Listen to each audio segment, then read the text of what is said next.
Radioactive radiation is not visible to the human eye, at least not directly. Clean objects might well be contaminated by radioactive particles. Near Ground Zero, pedestrians could notice the cleaning of clean vehicles. Also, the trucks leaving Ground Zero had to pass checkpoints for ensuring decontamination. At these checkpoints, radioactive decontamination was carried out according to protocol. The resulting wastewater washed the radioactive particles away into the Hudson River. Also, it was possible to make out two groups of people working at Ground Zero: those who were let in on the secret and those who did not understand the nature of the work going on, a radioactive cleanup. Simply put, one group which had full protection against radioactivity and the other. This cleanup was performed by the National Nuclear Security Administration here at a landfill site at Fresh Kills, New York.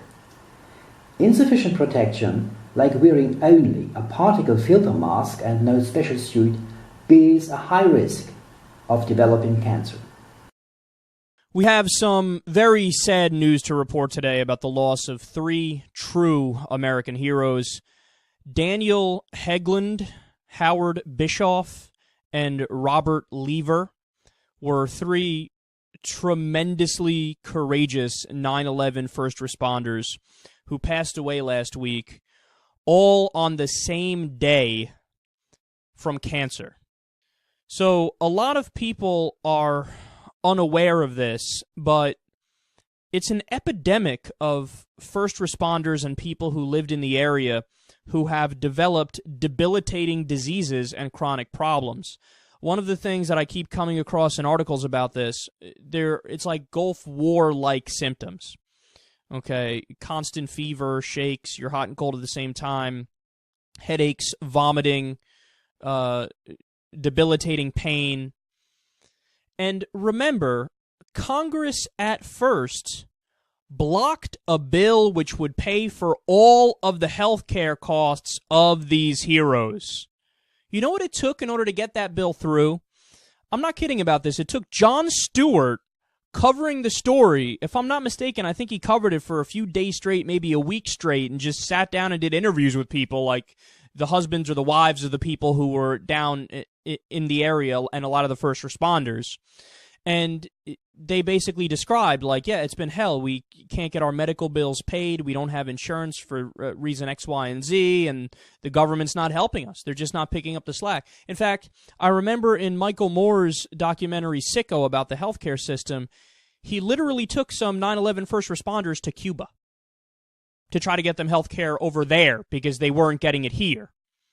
So it took Jon Stewart doing that show, and then, and all credit to them, this may be the first time in secular talk history I'm going to give credit to them, but credit to Fox News, because after Jon Stewart covered it, then Fox News picked it up. I think it was Shep Smith who picked it up, who's the most reasonable guy on Fox News, and he hammered away on it for a while, and then eventually that got Congress to resurrect the bill, and then they passed it. We have a chance to write the story of our times, a story of courage defeating cruelty and light overcoming darkness.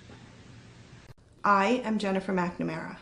My husband, John McNamara, FDNY, was 43 years old when he died of 9/11 related cancer. With all the constant reminders about 9/11, there's one crucial element consistently left out of the conversation: the sick and dying first responders who risked their lives on that fateful day. Sadly, the 9/11 heroes you would expect the government to be helping the most have been left in the dust. To talk more about the struggle for medical care, I'm joined now by John Feel, first responder, founder, and president of the Feel Good Foundation. John, it's a pleasure to have you on. Thank you for having me, Abby. Talk about the most pressing medical issues facing 9/11 first responders right now. Cancer. In the beginning, in the first few years, it was respiratory, but now it's cancers. And this is just the first wave of cancers, the blood cancers, the leukemias, the organ cancers. But in 5 or 10 more years, you're going to see the asbestos cancers. There'll be another wave of cancers. And like I tell everybody, this is a generation-long issue and a generation-long illness. Hi, I'm Teresa Covell. My fiance, Greg Covell, died at the age of 53 years old from 9/11 related leukemia and pulmonary fibrosis. This part is scary because I know what he's going to go through, what he's been through.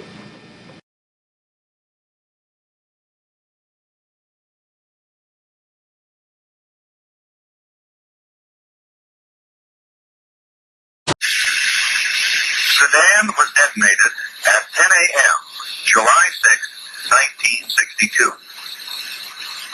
This is a view taken from the top of a 1,500-foot tower, located 6 miles from ground zero. This close-up view was taken from a ground station 3 miles from ground zero. The dome rose to a height of 290 feet before it vented at 3 seconds. This morning when the first tower collapsed, I was standing about 3 blocks away with CBS News correspondent Mika Brzezinski. As the fireball rolled toward us, Mika grabbed her shoes, I grabbed her hand, and we ran like hell. Thousands did. All of a sudden, there was a roll, an explosion, and we could see coming at us a ball of flame stories high. He and others screamed, "Run," and I ran. I fell. One of them picked me up. We ran as fast as we could, and then he threw me into the wall of a building and covered me. Forgive me.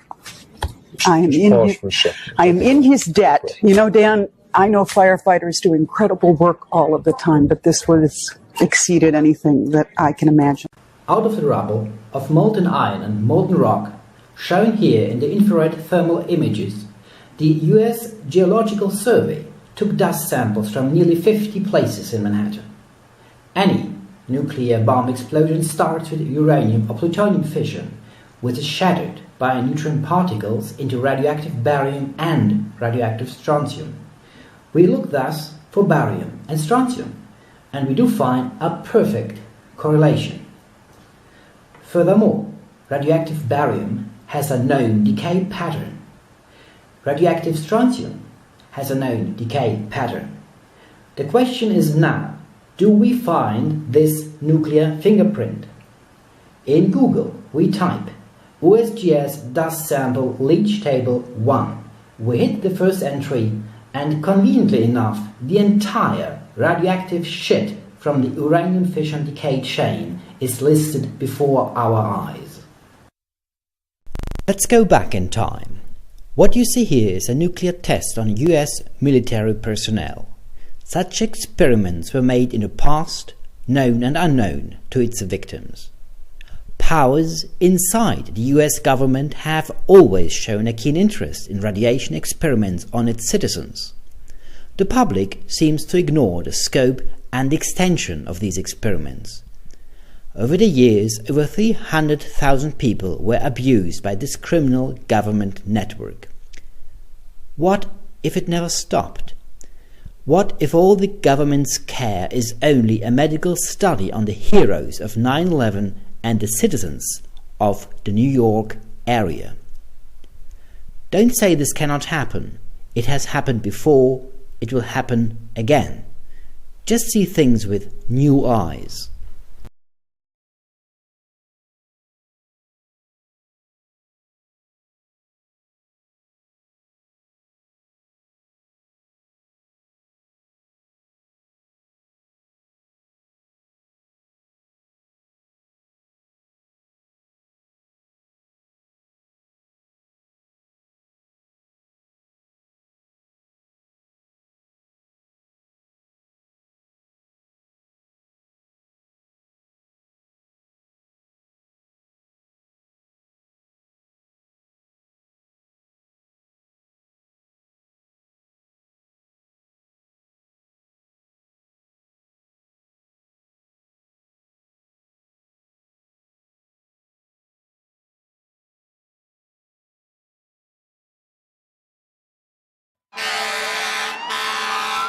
Within hours of the September 11th attacks, thousands of first responders and volunteers came to Ground Zero to help, many staying on for months.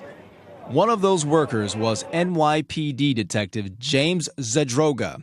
He spent 450 hours on what became known as the pile, smoldering debris from the tons of pulverized concrete and glass. Despite being a healthy non-smoker, Zadroga died in 2006 of respiratory failure at the age of 34. He's thought to be one of the first of over 33,000 first responders and survivors with an illness related to the attacks. In 2011, President Obama signed the James Zadroga 9/11 Health and Compensation Act into law, but it was only authorized for 5 years. The Zadroga Act includes a $1.6 billion health program set to expire this October, as well as a $2.78 billion September 11th Victims' Compensation Fund, which ends October 2016. Last week, James Zadroga's father, Joe, added his voice to those demanding Congress renew the act meant to prevent others from suffering his son's fate. I want to speak to you personally and let you know what it's like to watch a person die over a 5-year period with no support. And that's what's going to happen if this bill is not passed. My name's Jeff Strawline, 47 years old, retired from New York City Fire Department due to cancer, brain cancer.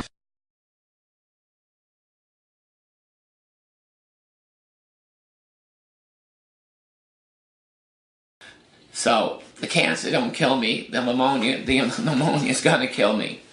But that's not why I'm here.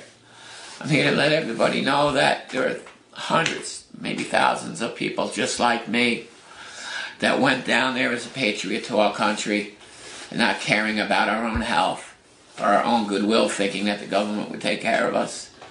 And people just like me sitting, look at all these pills I take now. It's a heavy-duty license. We knew that we needed what we were breathing. We knew the toxicities, and there were over 1,000 in the air. But there were no masks, there were no respirators, there was nothing down there for us. We were breathing all the toxicities that were in the air and that were in our food while we were down there. It took almost 2 weeks. They started giving out particle masks, which if anybody would have a brain knows it's for particles and not for toxic fumes. They finally, I think it was a month or so into it, they started giving out respirators and with cartridges. But again, they were the wrong cartridges, and by that time, for the ones that were down there in the beginning, we took our legal hit. We took our death sentence.